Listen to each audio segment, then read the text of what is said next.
And we're looking for Punkit, who is going to give the Howard Zinn Memorial Lecture Series introduction. As part of Free School University, we have a number of forums. The Howard Zinn Memorial Lecture Series, Dollars and Cents Economic Forum.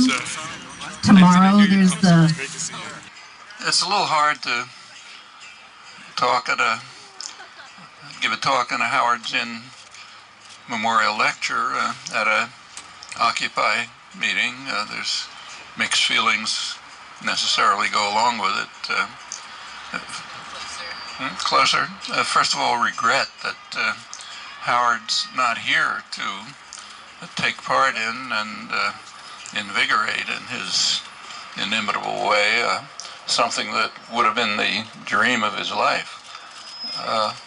Secondly, excitement that the dream's actually being fulfilled. It's a dream that for which he laid a lot of the groundwork. And as I said, it would have been a fulfillment of a dream for him. Okay.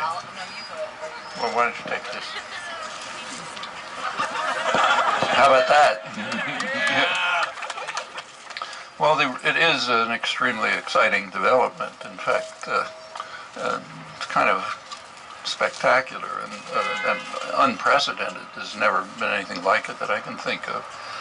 If the bonds and associations that are being established in these remarkable events can be sustained through a long, hard period ahead, because victories don't come quickly, it could turn out to be a really historic, a very significant moment in American history. The fact that the demonstrations are the Occupy movement is unprecedented is quite appropriate. It's an unprecedented era, not just this moment, but actually since the 1970s. In the 1970s, there began a major turning point in American history.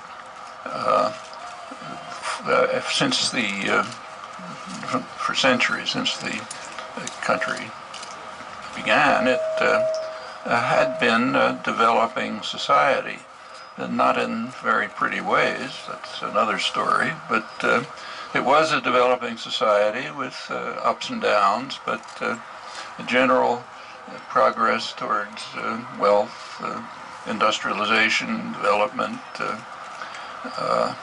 even in dark and hope. There was a lot of pretty near constant expectation that it's going to go on like this. That was true even in very dark times. I'm just old enough to remember the Great Depression.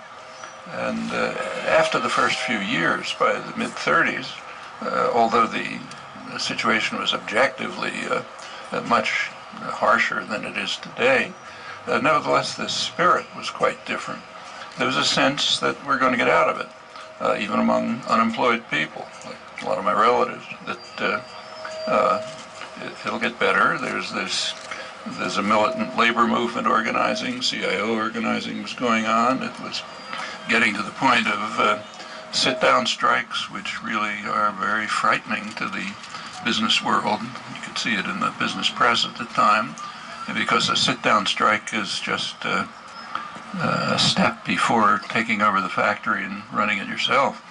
And something which, incidentally, is very much on the agenda today, and we should keep it in mind. I'll come back to it. Also, the New Deal legislations were beginning to come under popular pressure, and there just was a sense somehow we're going to get out of it. It's quite different now. Now there's a kind of pervasive sense of hopelessness, sometimes despair. I think it's quite new in American history, and it has an objective basis. In the 1930s, unemployed working people could anticipate realistically that the jobs are going to come back.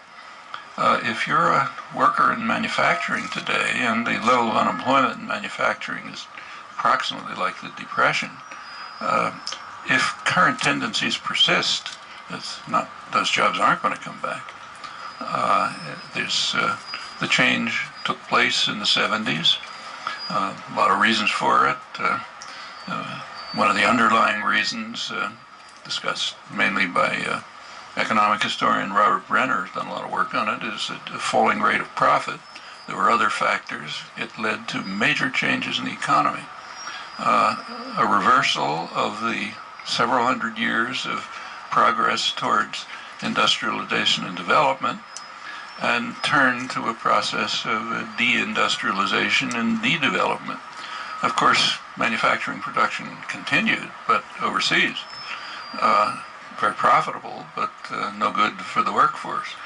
And along with that came a significant shift of the economy from productive enterprise, producing things people need or can use, to financial manipulations. Financialization of the economy really took off at that time. Before the 70s, banks were banks. They did what banks are supposed to do in a state capitalist economy: take unused funds, like, say, your bank account, and transfer it to some potentially useful purpose, like buying a home or sending a kid to college or whatever it might be. That changed radically in this, and incidentally, there were no financial crises. It was a period of enormous growth, the highest growth in American history, maybe in economic history, sustained growth through the 50s and the 60s, and it was egalitarian. So the lowest quintile did about as well as the highest quintile. A lot of people moved into reasonable lifestyles, what's called here middle class, working class, it's called in other countries. But it was real, and the 60s accelerated it. The activism of the 60s, after a pretty dismal decade, really civilized the country in lots of ways that are permanent. They're not changing. They're staying on. 70s came along, sudden sharp change, deindustrialization, offshoring of production, shifting to financial institutions, which grew enormously. I should say that in the 50s and the 60s, there was also the development of what several decades later became the high-tech economy. Computers, internet, IT revolution, mostly developed in the 50s and the 60s, substantially in the state sector. It took a couple of decades before it took off, but it was developed there. The 1970s, the developments that took place set off a kind of a vicious cycle. It led to concentration of wealth, increasingly in the hands of the financial sector, which doesn't benefit the economy, probably harms it and the society. But it did lead to tremendous concentration of wealth, substantially there. Concentration of wealth yields concentration of political power, which in turn gives rise to legislation that accelerates the cycle. Fiscal policies, tax changes, rules of corporate governance, deregulation, essentially bipartisan. Alongside of this began the very sharp rise in costs of elections, which drives the political parties even deeper than before into the pockets of the corporate sector.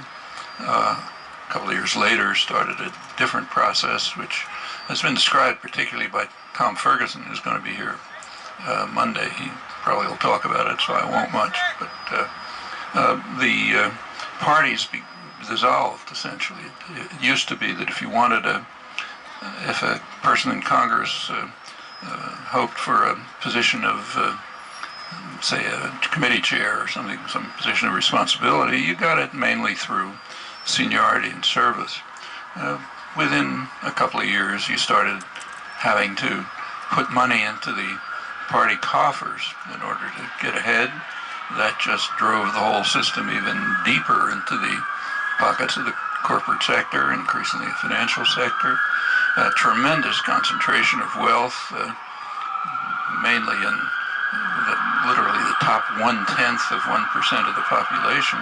Meanwhile, for the general population, it began and opened a period of pretty much stagnation or even decline for the majority. People got by, but by pretty artificial means, borrowing, so a lot of debt, longer working hours, but pretty soon much higher than in other industrial countries, even past Japan, long past Europe. Can't hear me? Sorry. Yeah. Still? How about that? So there was a period of stagnation and decline for the majority that continued alongside a very sharp concentration of wealth. The political system began to dissolve. There's always been a gap between public policy and the public will, but it just grew kind of astronomically. You can see it right now, in fact.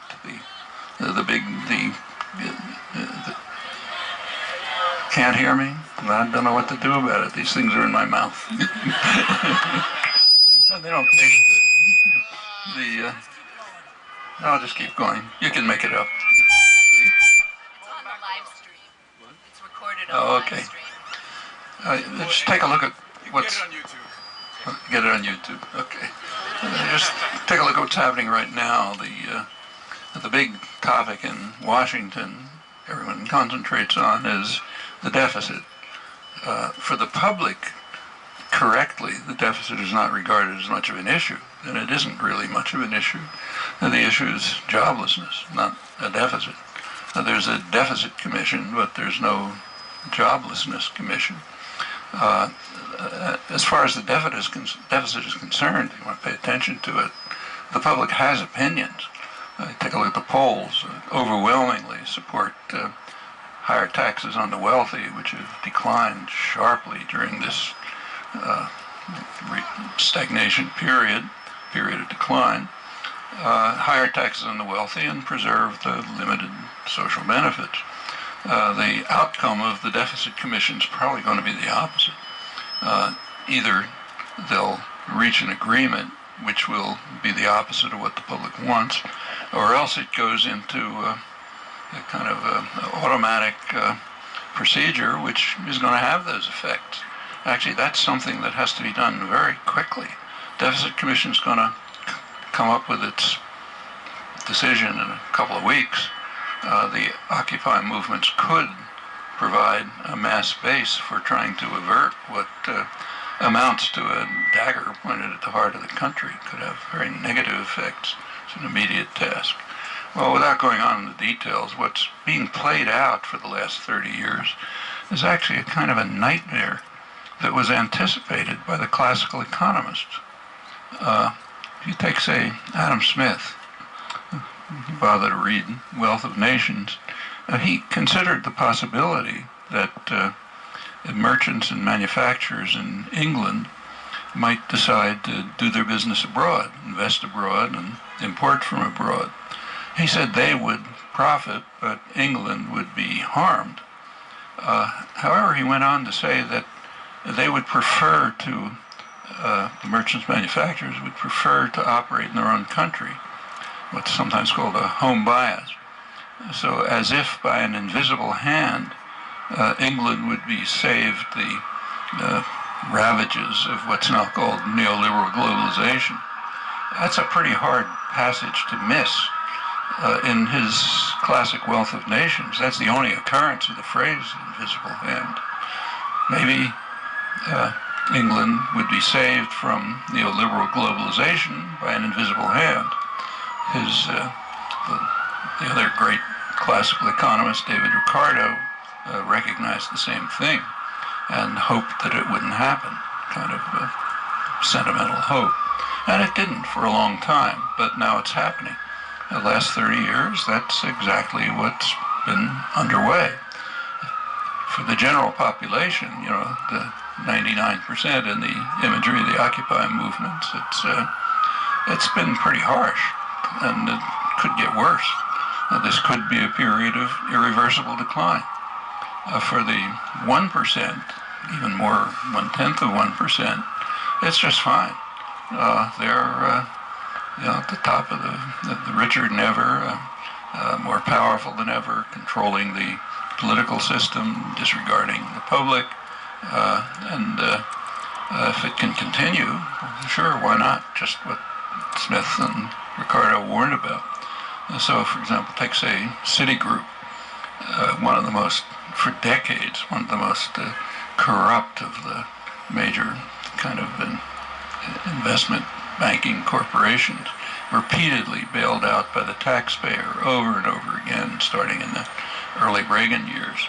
Now, once again, I won't run through the corruption. You probably know about it, but it's pretty astonishing.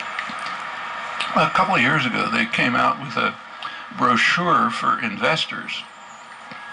They urged investors to put their money in what they call the plutonomy index.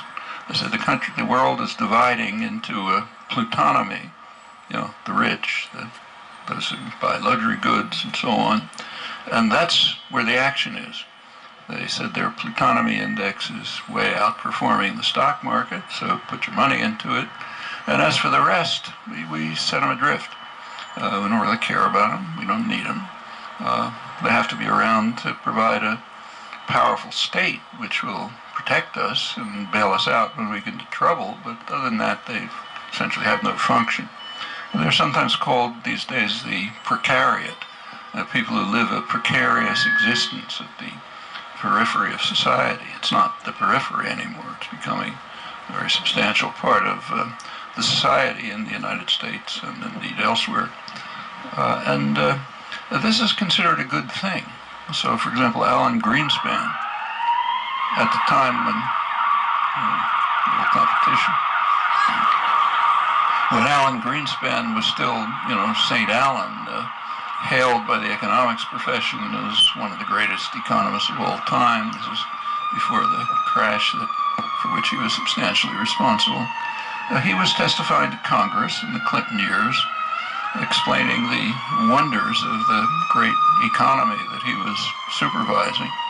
And he said a lot of the success of this economy, he said, is based substantially on what he called growing worker insecurity. Can you announce that they need to stay off of the grassed, roped-in areas? Please stay. Yeah, let's do it this way. Please stay off of the roped-in grass area over there. That's a very nicely done organic area, and we're trying to keep it clean. You heard him, I guess.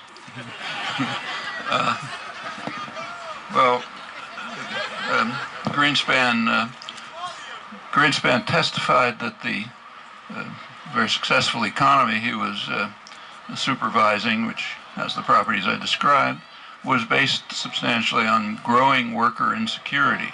If working people are insecure, if they're part of what we now call the precariat, living precarious existences, they're not going to make demands, they're not going to try to get wages, they won't get benefits, we can kick them out if we don't like them, and that's good for the health of the economy. That's what's called a healthy economy, technically. And he was very highly praised for this, greatly admired. Well, now the world is indeed splitting into a plutonomy and a precariat. Again, in the imagery of the Occupy movements, the 1% and the 99%, not literal numbers, but it's the right picture. And the plutonomy is where the action is. Well, it could continue like this. And if it does continue, this historic reversal that began in the 1970s could become irreversible. That's where we're heading. And the Occupy movements are, the first real major reaction, popular reaction, which could avert this. But as I said, it's going to be necessary to face the fact that it's a long, hard struggle. You don't win victories tomorrow. Have to go on. You have to form structures that will be sustained, will go on through hard times, and can win major victories. Now, there are a lot of things that can be done. I mentioned before the... Can you give me one of those mics so people can hear you better? Sorry, just keep the... You just keep that one up to your mouth, sweetie. Okay. I mentioned before that in the 1930s, one of the most effective actions was sit-down strikes. And the reason is very simple. That's just a step before takeover of the industry. Well, through the 70s, as the decline was setting in, there were some very important events that took place. One was in the late 70s, 1977. U.S. Steel decided to close one of its major facilities, Youngstown, Ohio, and instead of just walking away, the workforce and the community decided to get together and buy it from U.S. Steel and hand it over to the workforce to run and turn it into a worker-owned, worker management facility. They didn't win, but with enough popular support, they could have won. And it was a partial victory. It's a topic that Igor Alperovitz particularly has discussed in detail. It was a partial victory because even though they lost, it set off other efforts. And now throughout Ohio, and in fact in other places, there's a scattering, hundreds, maybe thousands of sometimes not so small worker-owned, or at least partially worker-owned industries, which could become worker-managed. And that's the basis for a real revolution. That's how it takes place. It's happening here too. Just in one of the suburbs of Boston about a year ago, a multinational decided to close down a profitable, functioning manufacturing facility. It was doing some high-tech manufacturing, not profitable enough for them. The workforce and the union offered to buy it and take it over and run it themselves. The multinational decided to close it down instead, probably for reasons of class consciousness. I don't think they want things like this to happen. If there had been enough popular support, if there'd been something like this movement and it could have gotten involved, they might have succeeded. And there are other things going on like that. In fact, some of them are major. So not long ago, Obama took over the auto industry. It was basically owned by the public. And there were a number of things that could have been done. One was what was done, reconstitute it so that it can be handed back to the ownership or very similar ownership and continue on its traditional path. The other possibility was to hand it over to the workforce, which owned it anyway, turn it into worker-owned, worker-managed, major industrial system that's a big part of the economy, and have it produce things that people need. And there's a lot that we need. We all know, or should know, that the U.S. is extremely backward globally in high-tech and high-speed transportation. That's very serious. It not only affects people's lives, it affects the economy. It's a very serious business. Just had a personal story. I happened to be giving talks in France a couple months ago and ended up in southern France. I had to take a train from Avignon, southern France, but to the de Gaulle airport in Paris. It took 2 hours. It's the same distance as Washington to Boston. I don't know if you've taken that train, but it's about what it was, 60 years ago when my wife and I first took it. And it's a scandal, But it could be done. They had the capacity to do it, the skilled workforce. Would have taken a little support, popular support, and that could have made a major change in the economy. And just to make it more surreal, while this option was being avoided, the Obama administration was sending its transportation secretary to Spain to get contracts for developing high-speed rail for the United States, which could have been done right in the Rust Belt, which is being closed down. There's no economic reasons why this can't happen. These are class reasons and reflect the lack of popular political mobilization. Well, things like this continue. We have. Okay. Trying to get you to stop feedback. Oh, I see. Come a little bit away from that speaker. You can see why I'm not a public speaker. It just doesn't. You're doing pretty good. We're just trying to get everybody to hear you. Okay. Well, I'll just. Also, if you hold the mic straight like this, it projects more. Like that? That's it. little late, but well, I think I've probably talked enough anyway. So let me just say that, and I'd like to make more sense to turn this over to public discussion, but I've kept to domestic issues, and these are by no means the only ones. You all know that. There's very dangerous developments in the international arena, including two of them, which are kind of a shadow that hangs over almost everything we discuss. There are, for the first time in human history,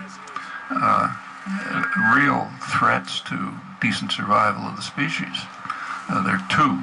One has been hanging around since 1945, and it's kind of a miracle we've escaped it. That's the threat of nuclear war, nuclear weapons. And though it isn't being much discussed, that threat is in fact being escalated by policies of this administration and its allies. And that something has to be done about that, or we're in real trouble. The other, of course, is environmental catastrophe. The world is, practically every country in the world is taking at least halting steps towards trying to do something about it.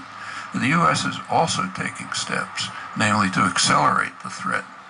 The U.S. is the only country, major country, that's not only not doing something constructive, but so it's not climbing on the train, it's pulling it backwards. Congress right now is dismantling legislation instituted by the Nixon administration, really the last liberal president in the United States, literally. And it shows you what's been going on. They're dismantling the limited measures of the Nixon administration to try to do something about what's a growing, emerging catastrophe. And this is connected with a huge propaganda system, perfectly openly declared by the business world, to try to convince people that it's all just a liberal hoax. Why pay attention to these scientists? And we're really regressing back to the medieval period. It's not a joke.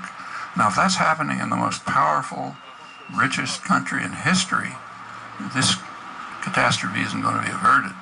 And everything else we're talking about won't matter in a generation or two. Well, all that's going on right now. Something has to be done about it very soon, in a dedicated, sustained way. It's not going to be easy to proceed. There are going to be barriers, difficulties, hardships, failures. It's inevitable. But unless the process that's taking place here, elsewhere in the country and around the world, unless that continues to grow and becomes kind of a major force in the social and political world, the chances for a decent future are not very high.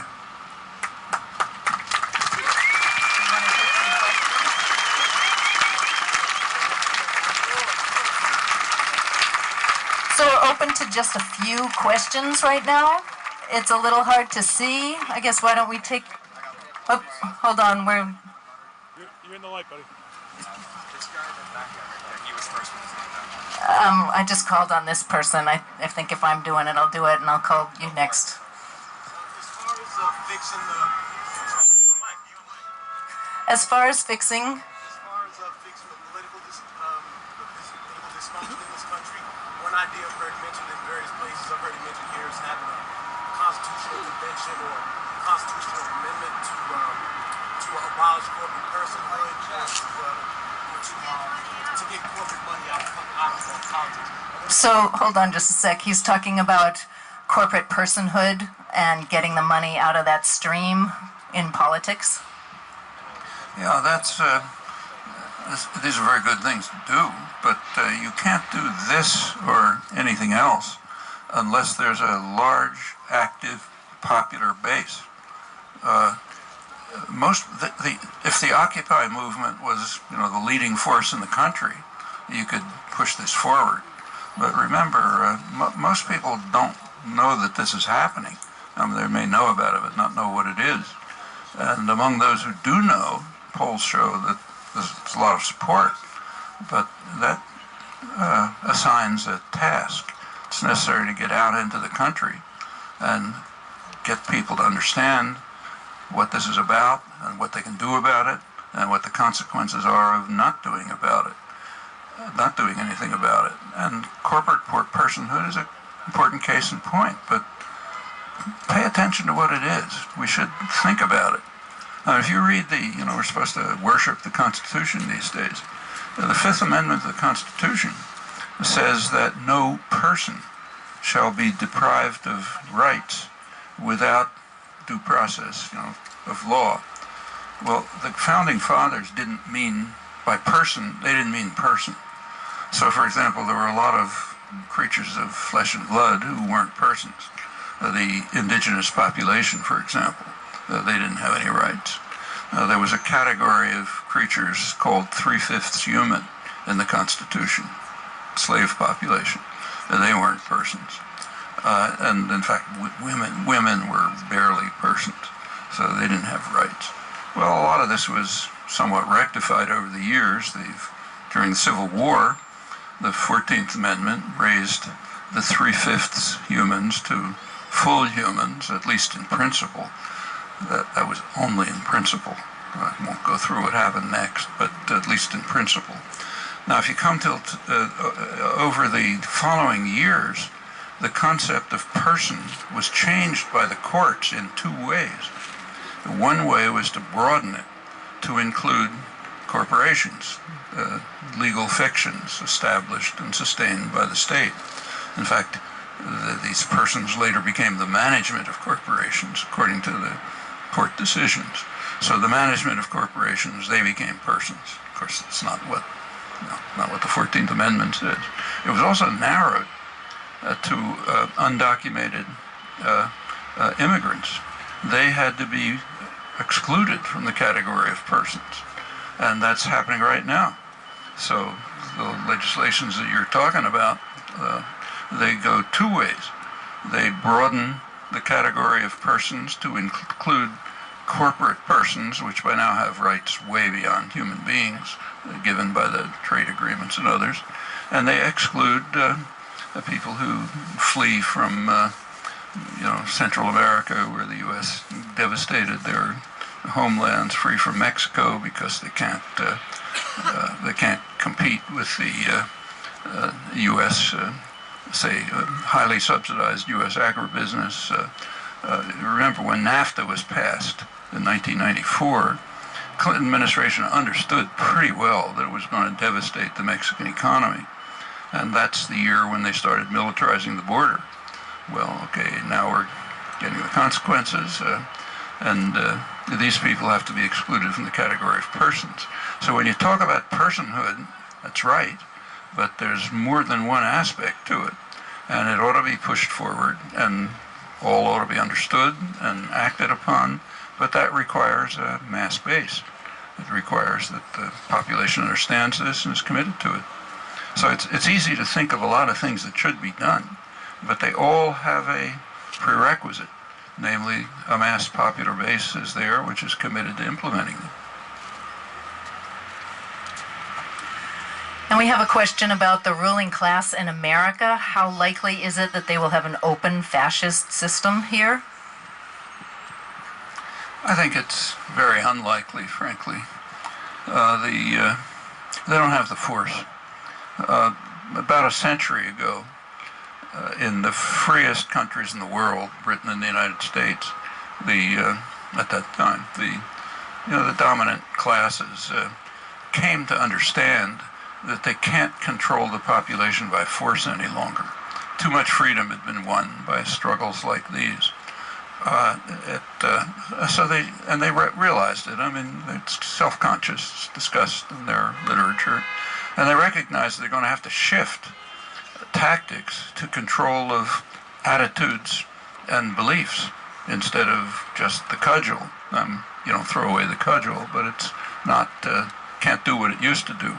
You have to control attitudes and beliefs, and in fact, that's when the public relations industry began in the United States and England, the free countries, where you had to have a major industry to control beliefs and attitudes, to induce consumerism, induce passivity, apathy, distraction, all the things you know very well. And that's the way it's been going on.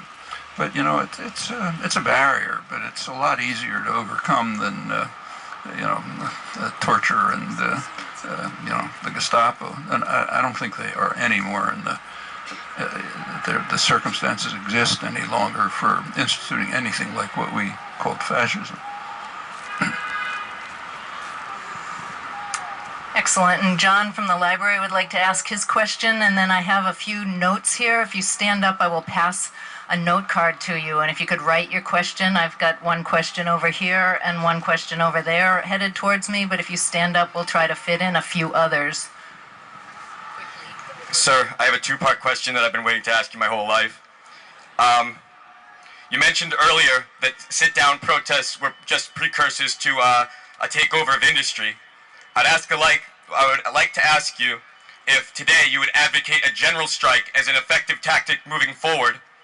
And second, would you ever, if asked, allow for your voice to relay the democratically chosen will of our nation? I'm not sure I understand. My voice wouldn't help. I can't even reach you. But and besides, you don't want leaders. You want to do it yourself. Not that I could be one. But we will need representation in the international table.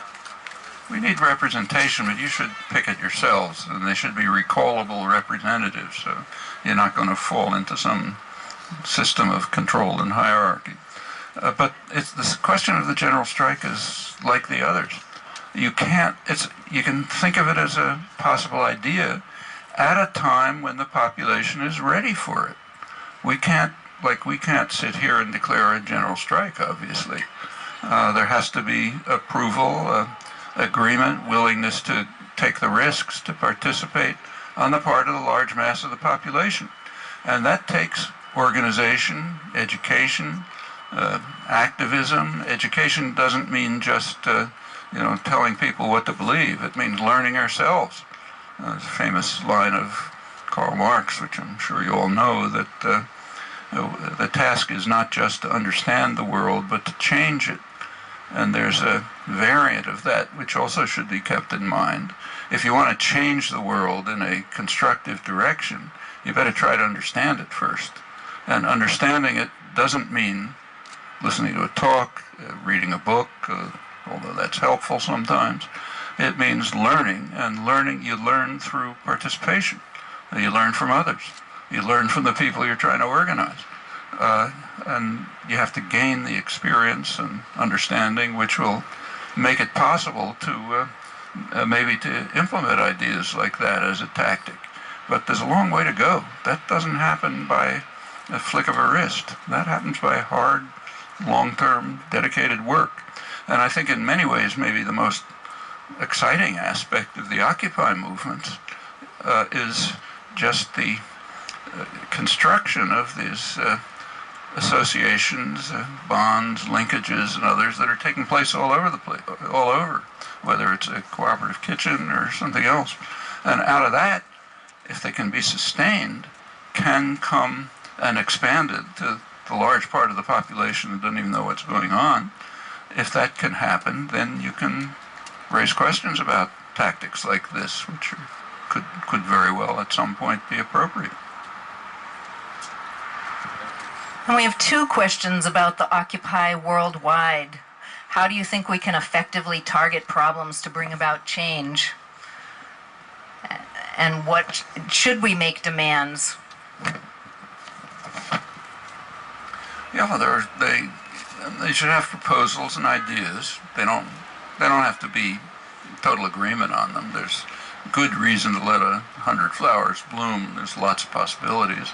But there are very sensible proposals, starting from very short-term ones to let's prevent the Deficit Commission from carrying out a really lethal blow against the society that might have lasting effects in the next couple of weeks. That's pretty short-term. There are longer-term things like, say, the ones I mentioned, helping the workforce in the Boston suburb I mentioned to take over their own industry instead of becoming jobless. going on to, say, maybe do the same thing with the whole auto industry. And there's many more things like that coming along. Turning the country to a leader in the effort to try to mitigate, maybe overcome the tremendous threat of global warming, instead of a follower, in fact a leader in the, practically the only participant in the campaign to accelerate the threat. All of those are things that you can do. We should have those proposals. Dealing with corporate personhood is another proposal, but I would suggest that it be broadened to deal with the distortion, gross distortion in the concept of person, which both broadens it to include corporate entities and narrows it to exclude people. People who have every reason to be treated as persons. And there are plenty of other demands you can think of. And they should be formulated. Maybe not everyone has to agree on the ranking of priorities or even the choice of demands, but groups can pursue them. And there's a lot that can be done. Should we rewrite the system, and how can we mobilize the American public? The only way to mobilize the American public that I've ever heard of, or any other public, is by going out and joining them. So going out to wherever people are, churches, clubs, schools, unions, wherever they may be, and getting involved with them and trying to learn yourself from them and to bring about a change of consciousness among them. And again, this can be very concrete. I mean, take, say, the electoral system in the United States. It has a lot of flaws, like what I mentioned, that public policy and public opinion are so radically divorced. But there's some narrower things that you can do something about right away. I mean, we're coming up to the primary system, okay? Suppose we had a functioning democratic society. Let's just imagine that. Now, what would a primary be, say New Hampshire? What would happen in a primary would be that the people in a town would get together and discuss and talk about and argue about what they want policy to be. Kind of like what goes on here. And they should formulate their conception of what the policy should be. Then if a candidate says, I want to come talk to you, the people in the town ought to say, well, you can come listen to us if you want. So you come in, we'll tell you what we want, and if you can sort of persuade us that maybe you'll do it, maybe we'll vote for you. That's what would happen in a democratic society. Now, what happens in our society? The candidate comes to town with his PR agents and the rest of them, and gives some talks and says, look how great I am, this is what I'm going to do for you. Anybody with a gray cell functioning doesn't believe what he or she says. And then, maybe they vote for him, maybe they don't. Now that's very different from a democratic society. And, making moves in that direction is not utopian. Those are things that can be done in particular communities. And it could lead to a noticeable change in the political system. I mean, yeah, sure, we should get money out of politics, but that's going to take, a lot of work. And one way to go at it is just to elect our own representatives, and it's not impossible. And the same is true all across the board. I mean, let's go back to the deficit again. The population understands that it's not the primary problem. In fact, not even a major problem. The population has a sensible attitude about what ought to be done with it. Higher taxes for the rich, let's go back to the way things were during the big growth periods, and preserve the benefits, which are limited. They ought to be improved. But there's something else which isn't even being discussed. The deficit would be eliminated, literally, if the United States had a healthcare system of a kind that other industrial countries have. Now, that's literally true. And that's not utopian. The idea that we should have a healthcare system like other industrial countries, that's not kind of wild, radical raving. But that would not only get rid of the deficit, it'd probably leave a surplus. The U.S., I'm sure you all know, has its healthcare system is a total international scandal. It's about twice the per capita costs of comparable countries, some of the worst outcomes. A huge number of people just uninsured altogether. And it's going to get worse. The problem is not Medicare. Medicare is indeed a problem. They talk about that. But it's a problem because it goes through the privatized, unregulated system, which is totally dysfunctional. Well, you can't talk about this in Washington because of the power of financial institutions. The public, a large part of the public wants it. In fact, for decades, substantial parts of the population, often big majorities, have been in favor of this, but it can't be talked about. Too much power now of financial institutions. Well, that can be changed. You know, it's not pie in the sky. And to the extent that the deficit is a problem, that's one thing that can be done about it.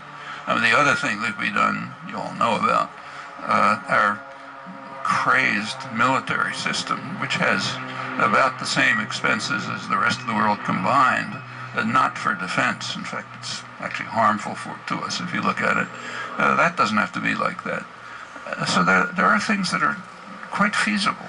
But of course, proposals about them have to be made, and they have to be brought to the population in a convincing way, and most of the population already agrees to most of them. But you got to turn it into a force that'll be active and engaged. Then you can have results. Mic check. Professor Chomsky. What are your thoughts on? Publicly financed campaigns? I also have 2 points of information. This presentation is on the live stream and will be recorded at occupyboston.com. You can look on the live stream and come back. I also have a phone number. It seems a little odd to say, but if you could call this number 605-475-4001 and then put in the code 612891, you can hear it live. And one other point of information, there is Occupy Congress. Look for it on the web. It's very new. Let's just do it. Well, I think that's a pretty good answer to the question of publicly financed campaigns. Let's just do it. We pick our own representatives. We finance them. We vote for them. And if the corporations pour money into somebody else's pockets, okay, they can spend it on luxury goods. That can be done, but only if you have an organized, engaged public. There's lots of things you can propose, but they all go back to the same basic conclusion. You have to have an organized, dedicated public that's willing to implement them. And if there is, a lot of options are open up, including these. So I think this will be the last question.